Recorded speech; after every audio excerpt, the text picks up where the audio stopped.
ជំរាបសួរបងប្អូនទាំងអស់គ្នាចាថ្ងៃនេះនាងខ្ញុំមានអារម្មណ៍ក្តីសោមនស្សរីករាយមែនទែននាងខ្ញុំសូមណែនាំពីនាងខ្ញុំផ្ទាល់តែម្ដងនាងខ្ញុំឈ្មោះប្រាក់សុផល្លាហើយនាងខ្ញុំបង្កើត channel នេះឡើងគឺដើម្បីលើកស្ទួយដល់នារីទាំងអស់ជាពិសេសស្ត្រីនៅលើពិភពលោកឲ្យគាត់មាននៅក្តីប្រាថ្នាមាននៅបំណងប្រាថ្នាក្នុងជីវិតជាពិសេសគឺកម្លាំងចិត្តនៅក្នុងការចាប់ផ្ដើមធ្វើអ្វីមួយគឺគ្មានអ្នកណាគេ perfect ទេអញ្ចឹងអ្វីដែលសំខាន់គឺយើងហ៊ាននៅក្នុងការចាប់ផ្ដើមហ៊ាននៅក្នុងការចាក់ចេញពី comfort zone របស់យើងអញ្ចឹងខ្ញុំគិតថាក្នុង channel មួយនេះគឺជា community មួយជាសហគមន៍មួយសម្រាប់ស្ត្រីយើង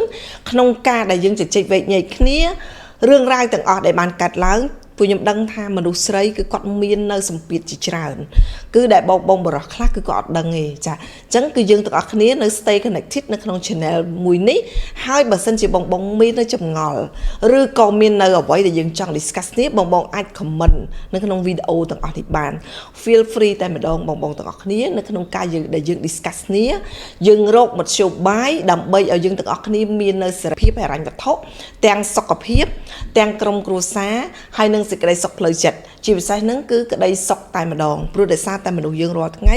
អ្វីដែលយើងចង់បានពិតប្រាកដហ្នឹងគឺក្តីសុខចាគឺសេចក្តីសុខហ្នឹងគឺយើងចង់បានហើយអញ្ចឹងដើម្បីបាននៅសេចក្តីសុខគឺយើងត្រូវឆ្លងកាត់ដំណាក់កាលជាច្រើនដើម្បីយើងអាចបាននៅសេចក្តីសុខហ្នឹងអញ្ចឹងបងប្អូនទាំងអស់គ្នាសូមអនុញ្ញាតឲ្យនាងខ្ញុំបានចូលរួមចំណែកនៅក្នុងដំណើរជីវិតរបស់បងទាំងអស់គ្នាចាកុំភ្លេច subscribe នៅក្នុង channel របស់នាងខ្ញុំផងដែរចាសូមអរគុណ